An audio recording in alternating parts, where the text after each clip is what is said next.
हमारी संग power break नहीं चला देवकली बलाक साल होला जने क्या शुरू किया। एगो लड़का का बाबू मर गई, जैसे मुझे कहा भैया पहले बाबू मोरा फिर माई मरल, तो इनका बात ना कथी एगो लड़का रहल समय ना होला। आ भैया हमार समय के नियम नियमत समय कैसे उरोवत लगे रे बा काहे रो छोटे मचा ए का बताई भाई बाबू हम तो बड़ा देखता आ चुप रह मत हम तोर बाबू है नहीं अरे चुप रह। आ तोले समय बेरो तो कर माई मर गेल त कहता के रे माई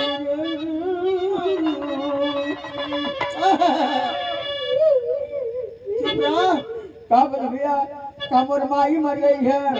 आ जाए तो बाबू चुप रहा हम पार मइए ना है। आ समय बेरो तो कर मेहररुआ मर गई ताबूरो तक मोरी मेहरारू आया मेहरारू आ तोरी बिना के अब पूछी रे मेहरारू। अरे बाप हो बाप वो कहता के रे दादा दादा कोनो ना कहता कि चुप रहे हमर भाई हम पर मेहरारू न होनी। ये क्या विडंबना है, क्या आडंबर है, क्या मानिए सच्चाई है। माई मरी तो कह के अरे चुप रहा भैया तो हम मरिए नहीं बाबू मरी हम। लेकिन एगो बात कोनो ऐसा गीत होले आ एगो गाना अबे विवेक कवि का रामा कवि का तमाम कवि का होत बा, लेकिन ओकर कौन कवि रहल जौन गीत लिखले रहल का आरे गली गली जाए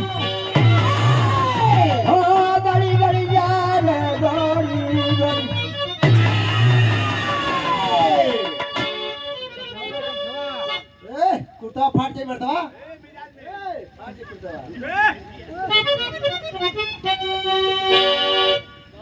एगो चीज हमके तकलीफ होले माया म्यूजिक वाला भैया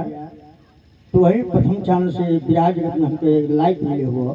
मैं आपको कोट कोट प्रणाम करता हूँ और सारे यूट्यूबर लोगों को भी प्रणाम करता हूँ कि आप चाहो तो हमके उल्लू ना ही बुल्लू बना देवा चाहो तो कहो कि माँ बेवकूफ पड़े ना को गवाही ना मतलब का को कुछ देबो हम लोग बात हमारे पर केस ना हमके मुकदमा का हमके डबल फांसी दिवा दी हमारा के नहीं ले कवनो डर नहीं है। हम बतौली आरे गली गली जा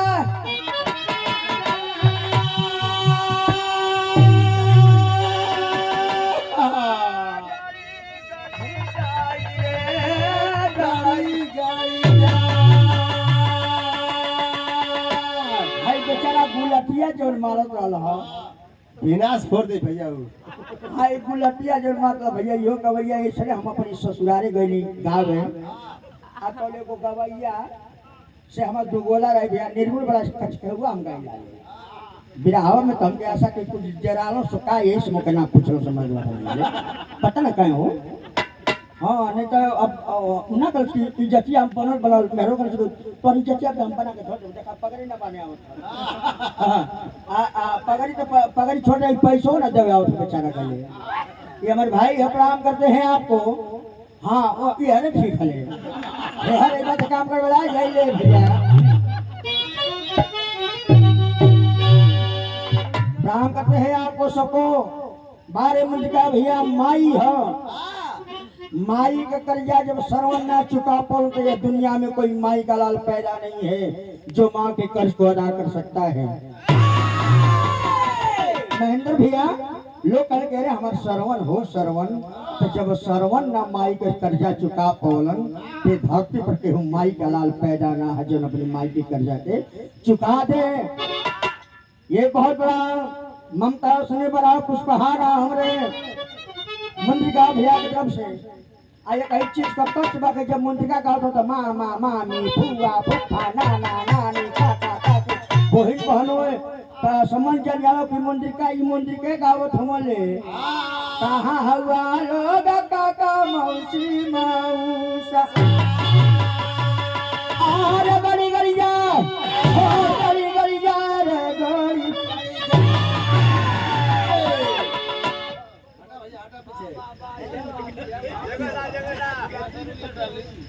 अरे क्यों मेरे राजो डार्लिंग हम डर लगा को बोला हम तो गाड़ी में डर लगा को बोला पहले नहीं तो काले अरे हम क्या बताएं हम तो वो समझिए कि कुछ अरे जब हम कहते हैं जितना तो बोल भैया ये बात हमारे कटिया मतलब बनी छोट गवैयन के कभी पैसा का लालच नहीं होता है ऊपर में कहाँ गई है हाँ अरे कैसे है जब हम का खत्म कर तब है अरे कार्य बहु रहा था नहीं आज कुछ लाख हो गई पहले अनारे बैठा था रे अब अपने मुँह से कहूँ मृत्यु चुका तो सब हकीकत बात है बेटी चुका और बिरहा के लिए वह इंसान कितना परिश्रम किया है उपेंद्र लाल यादव और वह बनारस में रामदेव दादा का पुण्यतिथि रहे हमके बेचारी कहते मर गई लेकिन विजय हमके नंबर नहीं दिया उपेंद्र गवाह हो ना गवाह हुआ ना बतिया का हाँ वो जब है के बात तो कहे हम ना रहे लेकिन हम बात जानते हैं ले हम सबको प्रणाम करते हैं लेकिन कहे नाम हका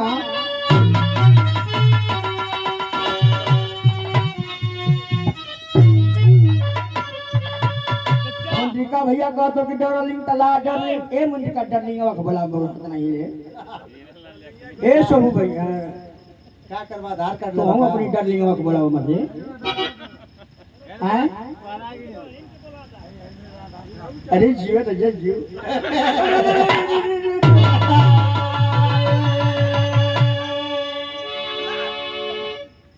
तो पहले हम जानते हैं चला गाती लगल से 4 घंटा गवल से हीरा भैया हमारा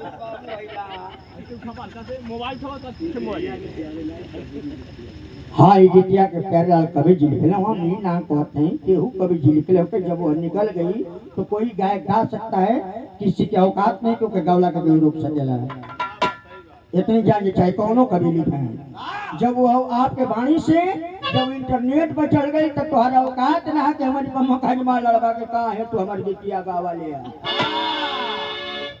लेकिन बात है गवला का तरीका होला कि तो कैसे गवला हम कैसे गावत है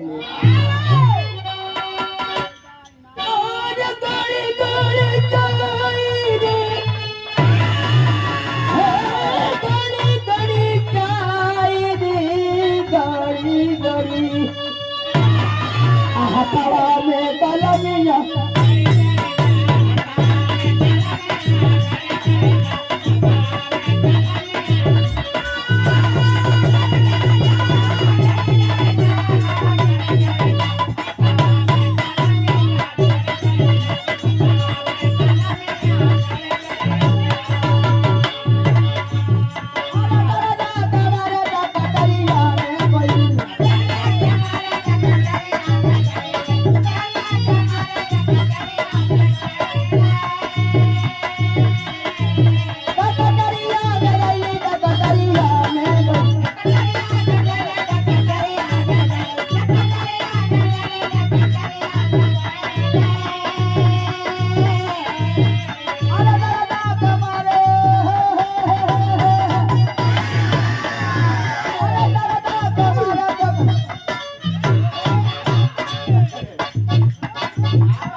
हाँ चकना हो गया हाँ चकना हो गया